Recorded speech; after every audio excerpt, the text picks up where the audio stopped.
Hello everyone, मैं Hema Uttarakhandi house queen channel में आप सभी का दिल से स्वागत है। आज हम महाशिवरात्रि की सरल पूजा विधि देखेंगे। हिंदू धर्म में भगवान शिव की उपासना को अधिक महत्व दिया गया है। ऐसा कहा जाता है कि भगवान शिव ये दयालु देव हैं। थोड़े से अभिषेक की सेवा से खुश होकर महादेव जी अपनी कृपा दृष्टि अपने भक्तों पर बनाए रखते हैं। हर महीने में आने वाली शिवरात्रि के साथ साल में आने वाली महाशिवरात्रि को भी अधिक महत्व दिया गया है। सभी देवों में भगवान शिव महादेव जी की पूजा सबसे सरल मानी जाती है। सबसे सरल रूप से इनकी पूजा हम कर सकते हैं। महाशिवरात्रि के दिन जिन्हें मंदिर जाना संभव ना हो तो वे घर में भी शिवलिंग की पूजा करके महाशिवरात्रि की पूजा का फल प्राप्त कर सकते हैं। महाशिवरात्रि के दिन सुबह जल्दी उठकर नहा धोकर अपने दैनिक कार्य को पूरा करके शिवलिंग की पूजा करनी चाहिए।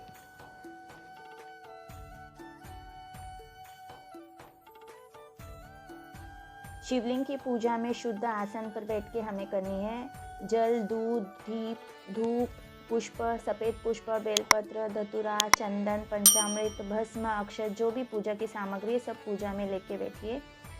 इस प्रकार से हमें जलाभिषेक पात्र भी लेना है। जलाभिषेक पात्र इस प्रकार से रखकर हम इसमें रुद्राभिषेक करते हैं। यहाँ देखिए, मैंने इस प्रकार से पूजा की सब सामग्री ली थी ताकि पूजा के समय किसी सामग्री के लिए हमें बार बार उठना ना पड़े। आज के दिन प्रतिमा के स्वरूप में शिवलिंग के साथ गणेश जी और पार्वती माँ की पूजा की जाती है। मैंने यहाँ पे अन्नपूर्णा माँ की प्रतिमा ली है। अन्नपूर्णा माँ पार्वती माँ का दूसरा रूप है। इस प्रकार से हम पार्वती माँ की प्रतिमा समझकर हम अन्नपूर्णा माँ की पूजा करेंगे। तो चलिए देखते हैं महाशिवरात्रि की पूजा सरल रूप से हमें कैसे करनी है। आप घर में सरल रूप से इस प्रकार से महाशिवरात्रि की पूजा कर सकते हैं। यहाँ चौकी ली है मैंने। चौकी के नीचे स्वास्तिक बनाया है। चौकी पर सफ़ेद रंग का वस्त्र बिछाया है। शिव जी की पूजा में सफ़ेद रंग का अधिक महत्व है। और इस प्रकार से मैंने यहाँ पर दीप कलश की स्थापना की है।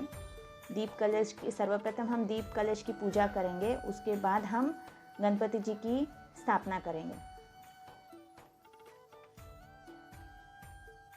अब सर्वप्रथम हम गणेश जी की पूजा करेंगे। गणेश जी का अभिषेक जल से, दूध से, चंदन से करेंगे। अभिषेक करते समय आप ओम गण गणपते नमः का उच्चारण करते हुए अभिषेक करेंगे।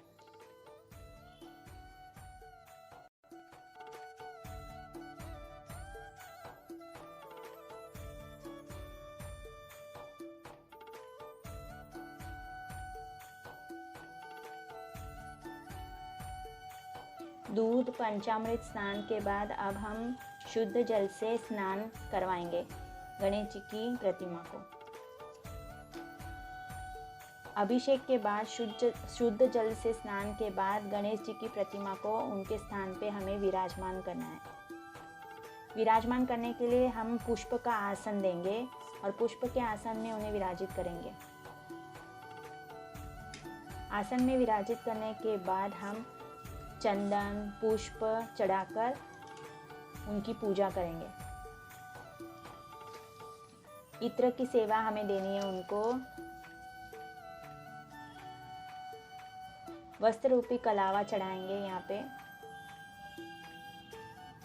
चंदन लगाकर हम पुष्प चढ़ाकर उन्हें विराजमान करेंगे।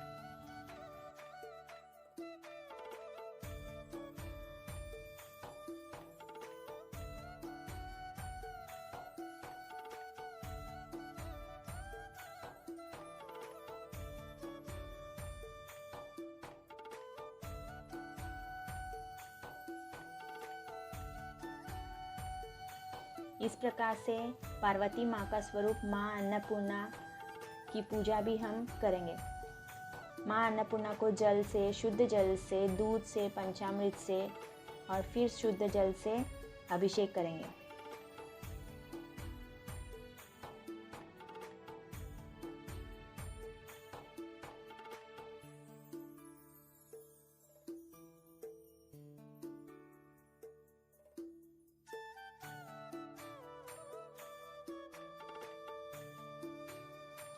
स्नान अभिषेक के बाद माँ अन्नपूर्णा को हम अक्षत में विराजमान करेंगे। आपके पूजा मंदिर में भी आपको अन्नपूर्णा माँ को सदैव अक्षत में विराजमान करना है और अक्षत में विराजमान करने के बाद ही आपको उनकी पूजा करनी है। इस प्रकार से हम उनको इत्र की सेवा देंगे, कलावा वस्त्र रूपी कलावा अर्पण करेंगे, उनका श्रृंगार करेंगे। अब माँ अन्नपूर्णा को श्रृंगार पुष्प अर्पण करके इनकी पूजा करेंगे।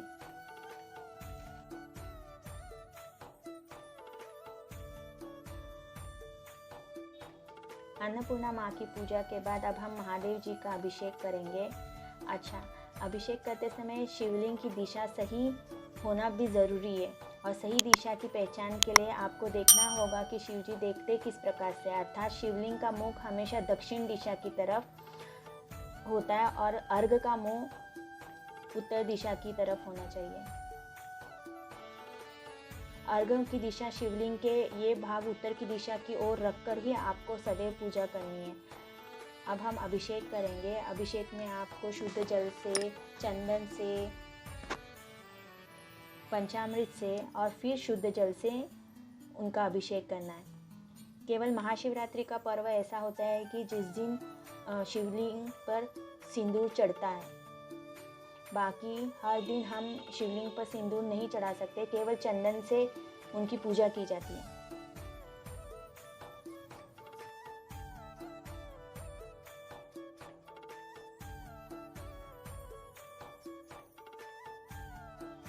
ये अभिषेक का जल आपको तुलसी के पौधे में नहीं डालना है, दूसरे किसी भी पौधे में आप ये जल डाल सकते हैं। स्वच्छ पानी के स्थान के बाद अब उन्हें स्वच्छ कपड़े से पोंछना है। उसके बाद हमें उनकी मनपसंद सेवा यानी कि रुद्राभिषेक की सेवा देनी है। रुद्राभिषेक से पहले हम भस्म लगाएंगे उनको। उनके इस भाग को हमेशा भस्म लगाकर ही रखना है और या तो बेलपत्र इनके इस भाग पर रखकर फिर हमें रुद्राभिषेक की सेवा देनी है। बेलपत्र देखिए, ऐसे 3 पत्तों वाला हमें बेलपत्र चढ़ाना है। बेलपत्र में हमेशा चंदन लगाकर ही हम उनको अर्पण करेंगे। बेलपत्र का ये भाग में गांठ होती है, इस गांठ को हम निकाल देंगे। उसके बाद ही हम बेलपत्र उन्हें अर्पण करेंगे। दो पत्ते वाले बेलपत्र हमें शिवलिंग पर नहीं चढ़ाने होते हैं। इस प्रकार से बेलपत्र का ये भाग हमारी तरफ और डंठल वाला भाग पीछे की तरफ होना चाहिए। इस प्रकार से हम बेलपत्र चढ़ाते हैं। बेलपत्र आप 108 चढ़ा सकते हैं, न मिले तो केवल एक बेलपत्र भी आप चढ़ा सकते हैं।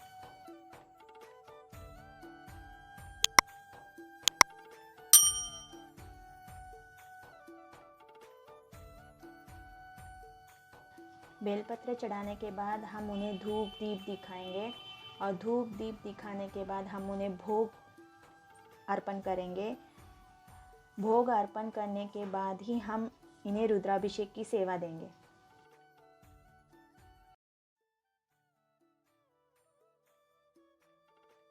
रुद्राभिषेक के लिए हम इस प्रकार से जलपात्र का यूज़ करेंगे।